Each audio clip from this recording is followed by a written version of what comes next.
محترم جناب میاں محمد شہباز شریف وزیر اعظم پاکستان، وزیر اعظم آزاد جموں و کشمیر، وفاقی وزراء، صوبائی وزرائے اعلیٰ اور آج کی تقریب کا محور اور مرکز شہدائے پاکستان کے باہمت اور غیور اہل خانہ اور بہادر غازیوں، مہمانان گرامی، خواتین و حضرات، السلام علیکم۔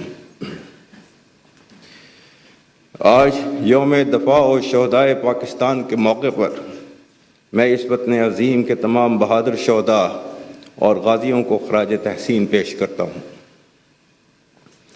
جنہوں نے پاکستان کے تحفظ اور بقا کو یقینی بنایا۔ میں اللہ کی بابرکت ذات سے جد و جہد قیام پاکستان سے لے کر آج تک تمام تر شہداء کے درجات کی بلندی کے لیے دعا گو ہوں، جن کے مقدس خون نے وطن کی عظمت اور اس کی سلامتی کو یقینی بنانے کے لیے اس پاک سرزمین کی مٹی کی آبیاری کی۔ میں پاکستان کی عظیم قوم کے جذبوں کو سلام پیش کرتا ہوں، جس نے آزمائش میں افواج پاکستان اور قانون نافذ کرنے والے اداروں کے شانہ بشانہ طاغوتی قوتوں اور دشمنوں کا ڈٹ کر مقابلہ کیا۔ یقیناً پاکستانی قوم ایک جرری اور بہادر قوم ہے، جو آزادی کی اہمیت کو نبھانا اور اس کی قیمت چکانا احسن طریقے سے جانتی ہے۔ 1948، 1965، 1971 یا کارگل کی پاک بھارت جنگیں ہوں یا سیاچن کا محاذ، ہزاروں شہداء وطن کی سلامتی اور حرمت کی خاطر قربان ہوئے۔ دہشت گردی کے خلاف طویل اور صبر آزما غیر روایتی جنگ میں قربانیوں کا سلسلہ آج بھی جاری ہے، جو دہشت گردوں کے خاتمے تک انشاءاللہ جاری رہے گا۔ اس طویل جنگ میں نہ صرف افواج پاکستان اور قانون نافذ کرنے والے اداروں بلکہ کثیر تعداد میں غیور عوام، بالخصوص خیبر پختونخوا اور بلوچستان کے بہادر لوگوں نے بے مثال قربانیاں دی ہیں۔ یہ قربانیاں ہماری قومی تاریخ کا سنہری باب ہیں، جن کی حیات جاویداں کے بارے میں اللہ تعالیٰ نے سورہ آل عمران کی آیت نمبر 169 میں ارشاد فرمایا ہے، وَلَا تَحْسَبَنَّ الَّذِينَ قُتِلُوا فِي سَبِيلِ اللَّهِ أَمْوَاتًا بَلْ أَحْيَاءٌ عِندَ رَبِّهِمْ يُرْزَقُونَ، جس کا ترجمہ ہے، اور جو لوگ اللہ کی راہ میں مارے جائیں ہرگز انہیں مردہ نہ سمجھو، وہ زندہ ہیں، اپنے رب کے پاس رزق پاتے ہیں۔ معزز حاضرین، گزشتہ 20 سال سے زائد عرصے میں فتنہ الخوارج اور دوسرے دہشت گردوں کے خلاف لاتعداد قربانیوں کا ثمر پاکستان کی سالمیت اور بتدریج استحکام کی صورت میں ظاہر ہے۔ ماضی میں جن اقدامات کا تصور بھی مشکل تھا، وہ آج حقیقت کے طور پر ہمارے سامنے ہیں۔ فتنہ کے خلاف متحد آواز، پیغام پاکستان، مغربی سرحدوں کا باضابطہ انتظام، قبائلی علاقہ جات کی صوبہ میں شمولیت، خیبر پختونخوا اور بلوچستان میں معاشی اور سماجی ترقی کے اقدامات وہ اہم کامیابیاں ہیں جو ریاست پاکستان کے عزم اور شہداء اور غازیوں کی قربانی کا ثمر ہیں۔ خواتین و حضرات، افواج پاکستان اور عوام کا رشتہ دل کا رشتہ ہے۔ بیرونی جاہریت کے خلاف معرکہ ہو یا دہشت گردی کے خلاف جنگ، قدرتی آفات میں امداد ہو یا قومی ترقیاتی منصوبوں میں کردار، پاکستانی قوم نے ہمیشہ افواج پاکستان کو بھرپور تقویت دی ہے۔ یہی مضبوط رشتہ پاکستان کے دشمنوں کی شکست کا ضامن ہے، جو قوتیں ملکی سلامتی کے لیے کیے جانے والے اقدامات پر ابہام اور افواج اور عوام میں خلیج پیدا کرنے کے لیے متحرک ہیں، انہیں ہمیشہ کی طرح شکست کا سامنا کرنا پڑے گا۔ ہمارا عزم استحکام نیشنل ایکشن پلان کی کڑی ہے، جس میں دہشت گردی اور انتہا پسندی کے خلاف قومی و ریاستی حکمت عملی مربوط طور پر مرتب کی گئی ہے۔ عزم استحکام کسی ایسے بڑے اور نئے آپریشن کا نام نہیں جس میں کسی علاقے کے عوام کو بے دخل کیا جائے گا۔ استحکام کا عزم ملکی سالمیت کے لیے ناگزیر ہے۔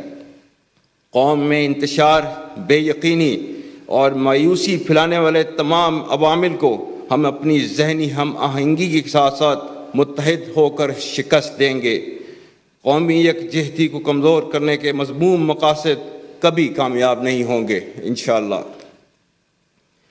دہشت گردوں کی حالیہ سرگرمیاں ان مایوس عناصر کی جانب سے پاکستان کو ایک کمزور ریاست بنانے کی ناکام کوشش ہے، جنہیں ماضی میں بھی قوم اور فوج کے باہمی اتحاد نے شکست دی۔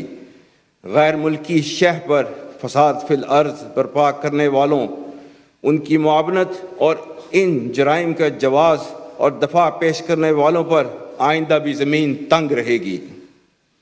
فتنہ برپا کرنے والوں کے متعلق خدائے لم یزل کا ارشاد یاد رکھیں، الفتنۃ اکبر من القتل۔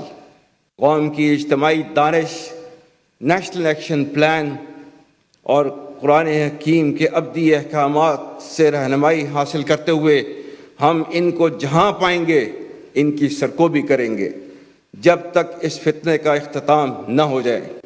دہشت گردی کے پھیلاؤ میں جن بیرونی طاقتوں کا ہاتھ ہے، میں انہیں بھی باور کرانا چاہتا ہوں کہ فوج پاکستان اور پاکستانی عوام اپنی سالمیت کا دفاع کرنا جانتے ہیں اور کبھی تمہارے مذموم ارادوں کو کامیاب نہ ہونے دیں گے۔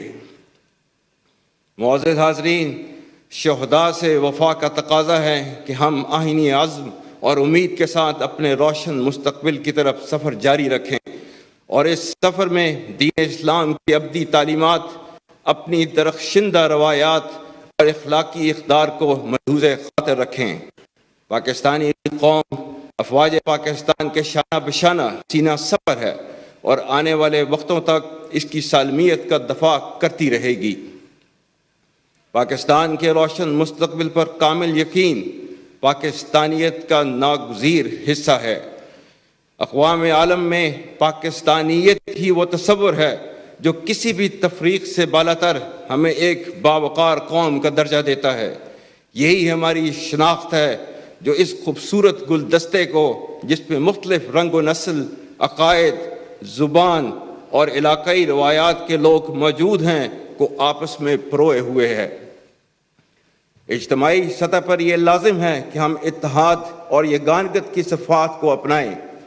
معاشرتی و سماجی معاملات میں اخوت، ہم آہنگی، برداشت اور بردباری کا مظاہرہ کریں۔ قومی یکجہتی کے لیے لازم ہے کہ ہم مذہبی عدم برداشت سے بالاتر رہ کر آئین پاکستان کے مطابق اقلیتوں کے حقوق کا مکمل تحفظ کریں اور سیاسی نقطۂ نظر میں اختلاف کو نفرتوں میں نہ ڈھلنے دیں۔ قائد کے رہنما اصول ایمان، اتحاد اور نظم ہمارے لیے مشعل راہ ہیں۔ بے شک قوم کی حیثیت سے ہماری نمو دو قومی نظریے سے ہوئی اور آج ہماری خوشحالی اسلامی فلاحی ریاست کے باقاعدہ قیام پر منحصر ہے۔ جغرافیائی اہمیت کے علاوہ اللہ تعالیٰ نے پاکستان کو بے پناہ قدرتی وسائل سے نوازا ہے۔ 24 کروڑ کی آبادی کا حامل یہ ملک اللہ تعالیٰ کی عطا کردہ بے شمار نعمتوں سے مالا مال ہے۔ ہمارا اصل اثاثہ عوام، بالخصوص ہماری نوجوان نسل ہے، جس کا ملکی سالمیت و ترقی میں کردار کلیدی حیثیت رکھتا ہے۔ معزز حاضرین، عالمی اور علاقائی سطح پر ہونے والی تبدیلیاں پاکستان جیسے اہم ملک پر گہرا اثر ڈالتی ہیں۔ یہ اثر صرف سیکیورٹی چیلنجز تک محدود نہیں، بلکہ ان تبدیلیوں کے دور رس اثرات معاشی، اقتصادی اور معاشرتی شعبوں میں واضح ہیں۔ بھارت کے ناجائز زیر قبضہ جموں و کشمیر نہ صرف ملکی بلکہ خطے اور عالمی سطح کا مسئلہ ہے۔ میں کشمیری عوام کی جد و جہد آزادی کو سلام پیش کرتا ہوں، جو قابض بھارتی افواج کے بدترین جبر اور ریاستی دہشت گردی کا شکار ہیں۔ بھارت آج کشمیر میں مسلمانوں کی اکثریت اور اقلیتوں کی نسل کشی کے ذریعے مقبوضہ کشمیر میں معاشرتی تبدیلیاں کر رہا ہے۔ جنوبی ایشیا میں پائیدار امن کا قیام مسئلہ کشمیر کے حل میں ہے۔ پاکستانی قوم مقبوضہ کشمیر کے شہداء کو خراج عقیدت پیش کرنے کے ساتھ ساتھ کشمیری عوام کو یہ یقین دہانی کراتی ہے کہ ان کو حق خود ارادیت ملنے تک ان کے لیے ہر طرح کے سیاسی، سفارتی اور اخلاقی حمایت جاری رہے گی۔ آج مقبوضہ جموں و کشمیر کی طرح فلسطین کا تنازع بھی دنیا کے لیے انتہائی قابل فکر سوالیہ نشان ہے۔ غزہ میں اسرائیلی جارحیت و بربریت اور فلسطینیوں کا استحصال انسانیت اور بین الاقوامی قوانین کی کھلی خلاف ورزی ہے۔ اسرائیلی جارحیت صرف غزہ تک ہی محدود نہیں بلکہ اسرائیلی حملے پورے خطے اور عالمی امن کے لیے بڑا خطرہ ہیں۔ سفارتی سطح پر پاکستان غزہ میں فوری جنگ بندی اور فلسطینیوں پر بربریت کی روک تھام کے لیے سرگرم عمل ہے اور انشاءاللہ رہے گا۔ معزز حاضرین، میں ایک بار پھر وطن کی آزادی، سلامتی اور حرمت پر قربان ہونے والے تمام تر بہادر شہریوں اور افواج پاکستان کے نڈر آفیسرز، جوانوں، انٹیلیجنس ایجنسیز کے اہلکار، F C, rangers, police, levies اور دیگر قانون نافذ کرنے والے اداروں کے شہداء کو سلام عقیدت پیش کرتا ہوں، جن کی قربانیوں کی بدولت آج ہم آزاد فضا میں سانس لے رہے ہیں۔ شہید ہماری پہچان ہیں، شہداء کے لواحقین ہمارا مان ہیں۔ آپ کے صبر و استقامت کو سلام پیش کرتے ہوئے میں اس بات کا برملا اظہار کرتا ہوں کہ اس قوم کو دنیا کی کوئی طاقت شکست نہیں دے سکتی جس کی مائیں اپنے بیٹوں اور بیٹیوں کو وطن کی حرمت پر قربان ہونے کے لیے پروان چڑھاتی ہیں۔ میں خاص کر افواج پاکستان اور قانون نافذ کرنے والے اداروں کے وار وونڈڈ پرسنز اور غازیوں کو بھی سراہتا ہوں، جنہوں نے ملک دشمنوں کے خلاف آئینی ڈھال بن کر ملک کی سلامتی کو یقینی بنایا۔ آپ کے اہل خانہ بھی پوری قوم کی طرف سے خراج تحسین کے مستحق ہیں۔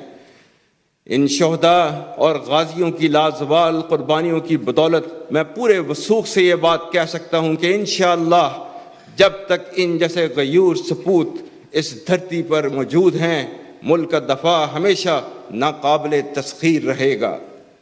آخر میں وزیر اعظم پاکستان، وزیر اعظم آزاد جموں و کشمیر، وفاقی وزراء اور صوبائی وزرائے اعلیٰ اور تمام مہمانان گرامی کا مشکور ہوں جو آج کی اس پروقار تقریب میں تشریف لائے اور ہماری بہادر افواج کے آفیسر، جوانوں اور غازیوں اور شہداء کے لواحقین کے حوصلے بڑھائے۔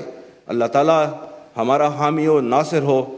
افواج پاکستان زندہ باد، پاکستان پائندہ باد۔